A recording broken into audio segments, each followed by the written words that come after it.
नमस्कार, मैं हूं नरेश भारी। आज हम इस वीडियो में देखेंगे कि होब्स के चिंतन पर किन परिस्थितियों का प्रभाव पड़ा था।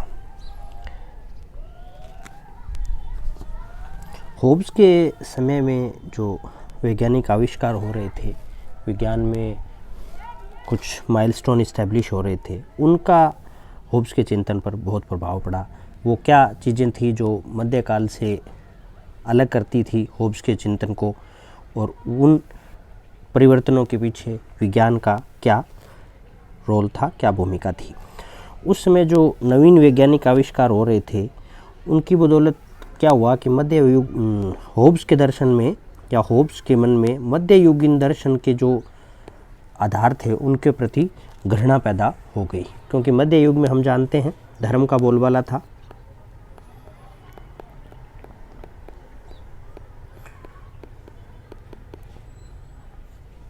ये जो धर्म का मनुष्य के जीवन में इंटरफेयर था, उसके प्रति भी होब्स के दर्शन में घृणा हम देखते हैं। इसमें केपलर, गैलीलियो, डेकार्टे ने यंत्र विज्ञान की स्थापना की, जो मैकेनिकल साइंस था। मैकेनिकल साइंस का जो नींव है वो यहाँ केपलर और गैलीलियो और डेकार्टे जैसे वैज्ञानिकों ने इस्टेब्लिश किया। हार्वे गिलबर्ट ने शरीर विज्ञान तथा चुंबकत्व की खोज की। यानी ये वो माइलस्टोन डेवलपमेंट थे जिनका विज्ञान के इतिहास में या विज्ञान के विकास में एक बहुत ही महत्वपूर्ण रोल माना जाता है। तो इस समय ये जो चेंजेज हो रहे थे, इन्होंने होब्स के दर्शन को प्रभावित किया। होब्स के समय इंग्लैंड में गृह युद्ध की स्थिति थी, यानी गृह युद्ध चल रहा था। तो इस गृह युद्ध ने भी होब्स के दर्शन को प्रभावित किया। तभी जो मानव की प्रकृति है उसके रिगार्डिंग होब्स के विचार हैं वो बहुत ज़्यादा नेगेटिव हैं। उन्होंने मनुष्य को एकांतवासी, संघर्ष प्रेमी, मतलबी, नेस्टी ऐसा माना है। तो इस समय इंग्लैंड में यह आर्थिक परिवर्तनों का युग था। सामंतों के खिलाफ व्यापारी वर्ग का उदय हो रहा था, और यह व्यापारी वर्ग जिसका उदय हो रहा था उसके पास आर्थिक शक्ति तो आ गई थी, क्योंकि व्यापार के वजह से आर्थिक शक्ति आ गई थी, लेकिन इसके पास राजनीतिक अधिकार प्राप्त नहीं थे। यह जो पॉलिटिकल राइट की प्राप्ति का अधिकार है, पॉलिटिकल राइट प्राप्ति के लिए जो आंदोलन चला, वही आंदोलन एक तरीके से इंग्लैंड की पॉलिटिकल सिस्टम में राजतंत्र समर्थक और राजतंत्र विरोधी का आंदोलन बन गया। यानी जो लोग जिनके पास वर्तमान में पॉलिटिकल राइट थे, यानी जो सामंत थे या क्लर्जी थे, तो ये लोग राजतंत्र समर्थक थे, क्योंकि ये राजतंत्र को बनाए रखना चाहते थे या राजतंत्र को मजबूत करना चाहते थे। लेकिन जो उभरती हुई ताकतें थी जिनके पास पॉलिटिकल राइट नहीं थे, वो राजतंत्र विरोधी हो गए और संसद के समर्थक हो गए। तो जो व्यापारी वर्ग था वह राजतंत्र विरोधी था, यानी संसद का समर्थक था। 1939 में गृह युद्ध छिड़ गया। गृह युद्ध के माहौल में जो अराजकता और असुरक्षा का माहौल था, उसमें होब्स राजतंत्र का समर्थक बन गया। उन्होंने देखा कि किस हिसाब से जो राजतंत्र विरोधी ताकतें हैं उनके उदय से जो अराजकता पैदा हुई है, इस कारण होब्स ने उस अराजकता के विरुद्ध या अराजकता के अंत के लिए राजतंत्र को समर्थक बन गया, राजतंत्र का समर्थन किया। होब्स ने अपने जीवन काल में जो यात्राएं और संपर्क स्थापित किए, उनका होब्स के दर्शन पर बहुत ज़्यादा प्रभाव पड़ा।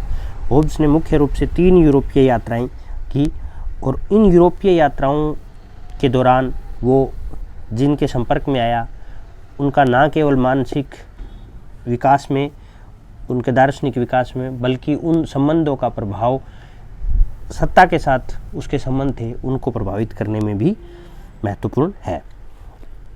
3 महत्वपूर्ण यूरोपीय यात्राएं थी। उनमें एक थी कैवेंडिश स्कूल के जो राजकुमार थे उनके शिक्षक के रूप में उनका 20 साल का काल, 1608 से लेकर 1628 तक वो कैवेंडिश स्कूल के राजकुमार के शिक्षक रहे, जो जिनका नाम विलियम कैवेंडिश था, जो बाद में डिवोनशायर के अर्ल नियुक्त हुए थे।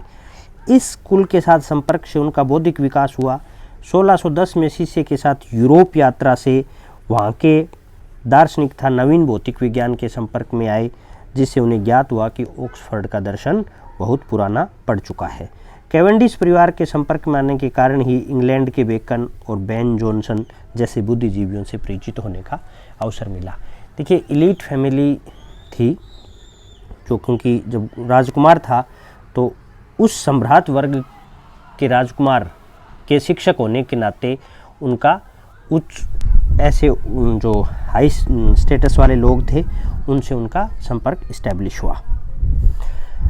आगे वो 5 साल क्लिंटन के पुत्र के शिक्षक के रूप में उन्होंने काम किया।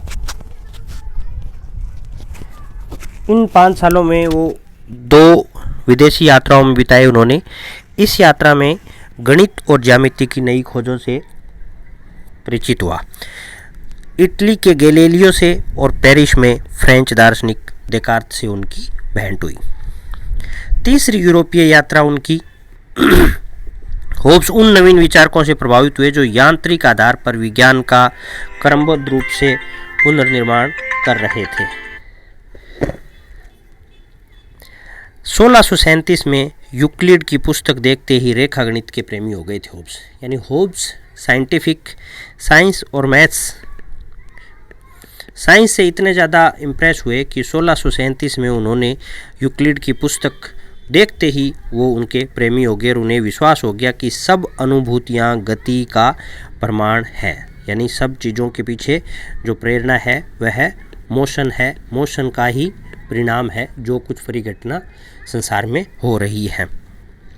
तो होब्स ने इस मोशन को आधारभूत मानते हुए, यो मोशन को हर चीज़ के प्रति प्रेरणा मानते हुए, एक कथन है कि होब्स ने कहा कि प्रकृति में गति सर्वव्यापक है और समस्त भौतिक जगत तथा मानसिक प्रक्रियाएं, यानी न केवल भौतिक जगत बल्कि मानसिक प्रक्रियाएं भी होमोजेनस तत्वों की गति मात्र है।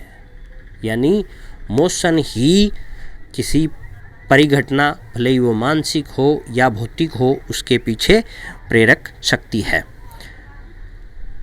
तो ये इस वीडियो में हमने देखा कि किस प्रकार होब्स के विचारों को विज्ञान और उसकी जो यूरोपीय यात्राएं थी, उनके जो संपर्क थे, उनकी बदौलत उनकी विचारों को प्रभावित किया। Thank you so much.